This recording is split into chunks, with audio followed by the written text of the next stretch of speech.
Những màn trình diễn võ thuật đẹp mắt của Bạch Lộc trong Bạch Nguyệt Phạn Tinh để thắp sáng thế giới thần tiên. Bạch Lộc đã thể hiện hoàn hảo sự biến đổi của Bạch Sóc từ một cô gái ngây thơ thành một chiến binh mạnh mẽ trong Bạch Nguyệt và Phiến Tinh. Đôi mắt thông minh và cách diễn giải cảm xúc tinh tế của cô khiến nhân vật trở nên sống động trên màn ảnh. Và mối tình bi thảm của cô với Phan Yue thậm chí còn đau lòng hơn. Trong thiên hà phim viễn tưởng trong nước, Bạch Nguyệt Phạn Tinh giống như một ngôi sao mới sáng ngời. Kể từ khi ra mắt, bộ phim đã thu hút sự chú ý của vô số khán giả với cốt truyện thăng trầm, trang phục và đạo cụ tinh tế, cùng diễn xuất xuất sắc của các diễn viên. Diễn xuất của Bạch Lộc trong vở kịch giống như một tia sáng mạnh mẽ, soi sáng toàn bộ vũ trụ tiên giới và cho chúng ta thấy một cô gái phàm trần khác tên Bạch Sóc. Vượt qua chính mình và thể hiện sự phát do Bạch Lộc thủ vai, ban đầu là một cô gái giản dị có ước mơ trở thành tiên. Bạch Lộc thể hiện hoàn hảo sự ngây thơ và hoạt bát của Bạch Sóc thông qua đôi mắt thông minh và những động tác vui tươi, khiến người ta nhớ đến sự giản dị và nhiệt huyết của tuổi trẻ. Nụ cười giản dị của cô như ánh nắng ấm áp của mùa xuân đã sưởi ấm trái tim của khán giả. Khi cốt truyện tiến triển, Bạch Thước trải qua hàng loạt những thất bại và đau khổ. Dần dần trưởng thành từ sự ngây thơ ban đầu thành một nữ chiến binh mạnh mẽ và dũng cảm. Bạch Lộc nắm bắt chính xác những thay đổi tâm lý của nhân vật và đạt được sự chuyển đổi tự nhiên từ sự non nớt sang trưởng thành trong diễn xuất của mình. Khi gặp khó khăn, ánh mắt kiên định và đôi môi mím chặt thể hiện ý chí kiên cường của cô, và khi cô mất đi những người quan trọng, nước mắt và nỗi đau buồn của cô đã khiến khán giả đồng cảm với cô. Diễn giải cảm xúc tinh tế này khiến hình ảnh khán giả chứng kiến sự trưởng thành phi thường của một cô gái bình thường. Cảm xúc chân thành. Diễn giải tình yêu cảm động. Tình yêu là một manh mối quan trọng trong Bạch Nguyệt Phạn Tinh. Mối quan hệ tình cảm giữa Bạch Thước và yêu thần Phạm Nguyệt thật đau lòng. Khi Bạch Lộc diễn giải mối quan hệ này, cô đã miêu tả hoàn hảo sự nhút nhát, nhịp tim, sự đấu tranh và tình cảm của cô gái. Khi ở bên Phan Yue, ánh mắt cô tràn đầy tình yêu thương và sự ỷ lại. Mỗi cử động nhỏ đều lộ ra vẻ ngọt ngào, và khi hai người hiểu lầm hoặc gặp trở ngại, nỗi đau và sự bất lực của cô khiến khán giả cảm động. Trong cảnh chia tay, Bạch Lộc đã khắc họa một cách sống động sự miễn cưỡng, tuyệt vọng và quyết tâm của Bạch Thước. Giọng cô run rẩy và nước mắt trào ra, nhưng cô cố gắng tỏ ra mạnh mẽ. Cô đã diễn giải hoàn hảo những cung bậc mối tình bi thương này và lo lắng cho số phận của hai người. Diễn xuất chân thành của Bạch Lộc đã khiến câu chuyện tình yêu này trở nên hấp dẫn, trở thành điểm nhấn của chương trình. Chi tiết để tạo ra hình ảnh sống động. Ngoài việc diễn đạt cảm xúc và diễn giải quá trình trưởng thành của nhân vật, cách xử lý chi tiết trong diễn xuất của Bạch Lộc cũng rất đáng khen ngợi. Thông qua một vài động tác và biểu cảm nhỏ, cô đã thổi thêm sức sống cho nhân vật Bạch Sóc. Ví dụ, cái nhíu mày nhẹ khi suy nghĩ và những chuyển động nhỏ vô thức khi lo lắng đều làm cho nhân vật trở nên chân thực và đáng tin hơn. Trong cảnh chiến đấu với thế lực tà ác, Bạch Lộc không chỉ thể hiện lòng dũng cảm và sự không sợ hãi của Bạch Thước mà còn thể hiện sự hồi hộp trước trận chiến và khát vọng chiến thắng thông qua những thay đổi tinh tế trong biểu cảm. Những chi tiết này khiến khán giả có cảm giác như đang ở thế giới của những vị tiên và anh hùng, cùng Bạch Thước, khiến nhân vật trở nên sống động và chân thực hơn. Bạch Lộc trông thật xinh đẹp trong bộ hán phục thời nhà Đường thịnh vượng. Gương mặt tròn trịa, miệng màng của công chúa nhà Đường được phục hồi. Bạch Lộc trông như một cô tiên nhỏ trong trang phục cổ trang rơ tơ của Running Man. Khuôn mặt mũm mĩm của cô ấy trông giống như một chiếc bánh khoai môn. Cô ấy mặc một bộ hán phục màu tím với một chiếc vòng cổ vàng, khiến cô ấy trông cao quý và sống động.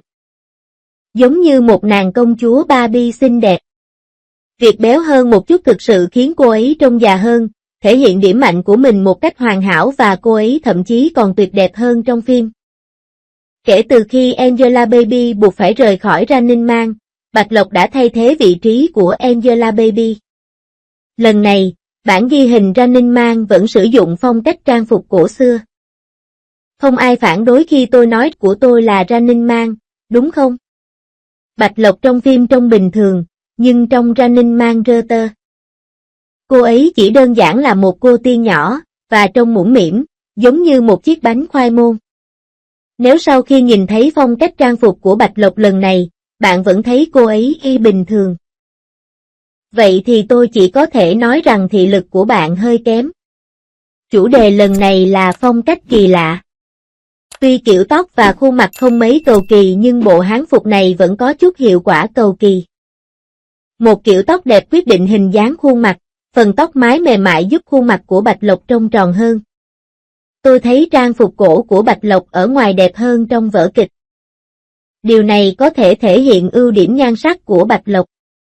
Ngược lại, cô ấy trông trung bình trong phim truyền hình. Chiếc áo sơ mi màu tím bên ngoài là áo di lê.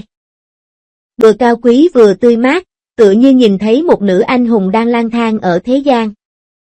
Với chiếc vòng cổ vàng trên cổ, cô ấy trông giống như công chúa Barbie trong trang phục cổ xưa. Lần này Bạch Lộc tăng cân một chút, khuôn mặt vốn hiền lành, phúc hậu của cô trông như một bông hoa trắng nhỏ. Phần thân dưới là váy hai mảnh màu tím, trông rất nhiều lớp với phần váy bên trong màu trắng. Có một dải ruy băng màu vàng quanh eo. Sự kết hợp màu sắc trông không hề phức tạp chút nào mà ngược lại còn tăng thêm sự nhanh nhẹn và vẻ đẹp cho Bạch Lộc. Tôi vẫn luôn nghĩ Bạch Lộc có y gương mặt phim truyền hình nghiêm túc. Phù hợp với phim cổ trang nhưng không phù hợp với phim thần tượng vì quá quê mùa. Việc mặc trang phục cổ có thể che đi một số khuyết điểm của cô ấy và khiến cô ấy trông thời trang hơn. Những bộ phim thần tượng trước đây của cô đã củng cố danh tiếng của cô là một cô gái tham gia phim thần tượng. Khuôn mặt này có thể giúp cô già đi một cách hoàn hảo và duyên dáng. Mặc dù cô là bông hoa của thập niên 90, nhưng cô đã trở nên nổi tiếng cùng với 95 bông hoa. Tôi nghĩ cô ấy là người triển vọng nhất trong số họ và có nhiều tiềm năng giành giải thưởng hơn những người đẹp giao thông khác. Mùa xuân đã đến. Làm sao bạn có thể diện trang phục cổ trang mà không có trâm cài hoa? Đội nó trên đầu chú nai trắng, trông giống như một nàng công chúa nhỏ vô tư lự đến từ một vùng đất xa lạ. Những chú bướm nhảy múa khiến mọi người cảm nhận được hơi thở của mùa xuân. Nó quyến rũ và thanh lịch, đồng thời mang lại nét đẹp tinh tế cho chú hươu trắng. Bạch Lộc cười vui vẻ, vẻ mặt vô tư lự. Có lẽ dạo này cô ấy tăng cân một chút vì vừa hoàn thành xong bộ phim Đường Đường, nhưng giờ trông cô ấy dễ thương hơn rồi. Cô bé tràn đầy năng lượng và năng động. Một khuôn mặt đầy đặn sẽ mang lại cho bạn vẻ cổ xưa hơn, nhưng nếu bạn quá gầy, bạn sẽ thiếu đi nét quyến rũ khi mặc trang phục cổ xưa. Tôi nghĩ Bạch Lộc trông sẽ đẹp hơn nếu cô ấy béo hơn một chút. Cô ấy sẽ không trông thật quyến rũ trong trang phục cổ xưa và chỉ có thể khoe khuôn mặt xinh đẹp của mình. Đối với những người không có cổ thon và chân tay cao, hán phục là lựa chọn phù hợp vì nó tôn lên ưu điểm của khuôn mặt lớn. Mặc dù nhìn nghiêng có vẻ hơi tàn bạo nhưng tôi lại thấy nó rất dễ thương. Trông nó thật ngây thơ và ngớ ngẩn. Chẳng phải chính kiểu khuôn mặt không hung dữ này khiến mọi người được khán giả yêu thích sao? Cô bé thậm chí còn đáng yêu hơn và chắc chắn là kiểu cháu gái mà ông bà yêu quý nhất. Diễn xuất của Bạch Lộc trong Bạch Nguyệt Phạm Tinh là bước đột phá của chính cô và là sự khám phá sâu sắc về nhân vật. Cô đã đưa nhân vật Bạch Sóc từ trong truyện đi vào trái tim khán giả, cho chúng ta thấy một thế giới cổ tích tràn đầy đam mê, lòng dũng cảm và tình yêu. Tôi tin rằng trong tương lai, Bạch Lộc sẽ tiếp tục phát huy tài năng diễn xuất của mình để mang đến cho chúng ta nhiều tác phẩm tuyệt vời hơn nữa và tỏa sáng hơn nữa trên con đường nghệ thuật biểu diễn. Con nai trắng béo trông giống một bông hoa trắng nhỏ ngây thơ hơn. Bạn nghĩ sao?